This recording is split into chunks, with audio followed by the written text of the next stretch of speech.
Hi everybody, it's the Library Lady with you today with another great book on What's the Story. Thanks so much for tuning in today. If you are a newcomer, welcome to the Library Lady channel, and don't forget to click subscribe down there so you don't miss out on any great books. I created this channel as a former classroom teacher and elementary school librarian and a parent of 3 little ones, and I just really wanted to share the gift of reading and the joy of reading with you and provide some opportunities to learn about some new book titles. So make sure you share with friends and family, especially if it's a title or an author that you think they'll love. So stay tuned after the book preview and you'll learn a couple ideas on how you can use the book with your reader or learner, as learner and school and home are all one thing these days for many of us. So whether you use it at home or school or somewhere in between, it's a great opportunity to learn some new titles.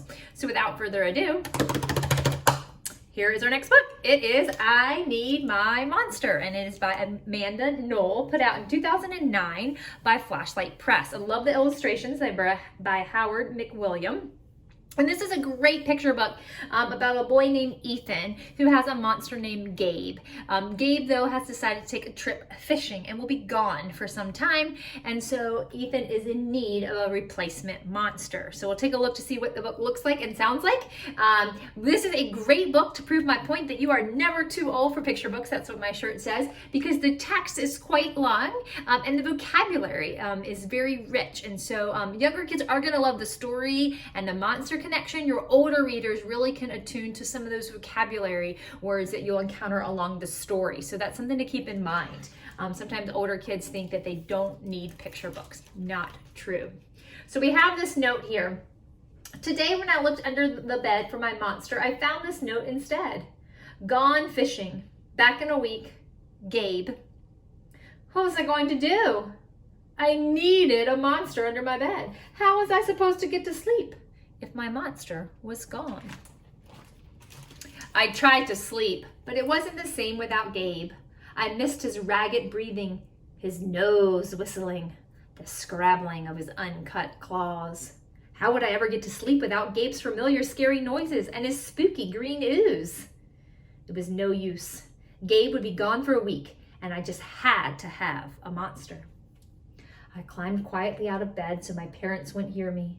Grown-ups have some strange ideas about monsters under beds. I knocked on the floorboards and then scrambled back under my covers. I waited nervously. Would a new monster appear? What would he be like? Would he be snorting, and would his snorting be as cheerful as Gabe's? When I heard some creaking under my bed, I knew that my substitute monster had arrived. Good evening, said a low, breathy voice. My name is Herbert, and I will be a monster for the evening. Herbert? What kind of name is that for a monster? You don't sound scary at all. Have you ever scared a kid before? Well, no, but I've read all the best books on the topic. Do you have long teeth and scratchy claws? I asked. No, but I have an overbite and I'm a mouth breather. Listen. Yeah. Herbert's panting was kind of scary, but it wasn't enough for me. And I'll stop right there so you can see he's looking for a new monster to take Gabe's place. So it's a fun story.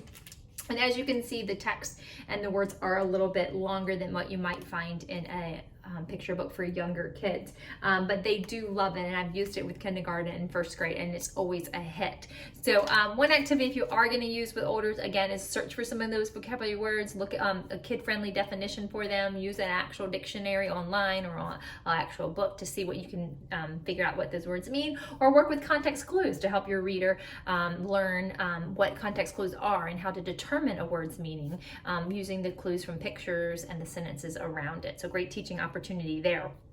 One really fun thing, of course, obviously, is to draw your own monster. Let your kid draw and create their own monster, get out colors and all sorts of things and draw that out on paper. I don't have any connections to this website, but Budsies, BUDSIES.com will take your child's artwork and turn it into a plush. So how fabulous would that be to have your child draw a monster and then get it made into a little stuffed animal monster? A great idea. Along that too is if you want to pull out some STEM connections and do some measuring and cutting and design process is use different materials and recyclables and things around your house to create and build a 3D monster using some just different things that you may have around your house.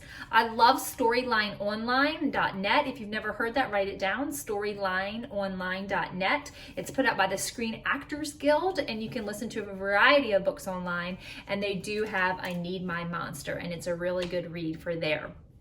Another activity is to go ahead and make some connections. Gabe is kind of a comfort to Ethan as he goes to sleep every night. And so what does your child like to do to go to bed? And have that conversation about making connections. You can also tie in other books, other monster books with the story. I always love connecting other books. And I love Monsters Love School. There's also Monsters Love Colors. This is linked on my back to school top 5 picks, so you can explore that one. And you might want to just continue the monster theme with your reader. And last but not least is this is actually an activity that came from something else actually that my son had made, but how great would this be for the book is you glue a black piece of paper onto another piece of paper. In this case I would actually probably use white. Go ahead and cut out some flaps for the different monsters in the story. You could put their eyes here and then have your child draw the different monsters. For instance, Herbert with his very breathy breath. What might he look like? And that if you do it on white, then it'll show up pretty nicely about what each monster will look like in the story. And you could of course have one as Gabe. I'll give you a little spoiler alert. Gabe does reappear in the story. So it's a great way to have fun with monsters as we approach fall. If you haven't seen my fall video from this week on Fall Mixed Up, make sure you check that out. And it's a great time to explore monsters along the way for reading. So thanks so much for tuning in. Don't forget to click subscribe, and yes, definitely share with friends and family to share that joy of reading. If you have any questions or comments, always leave them below. I'd love to hear from you, and you can follow me on Facebook on The Library Lady. All right, thanks. Have a good one.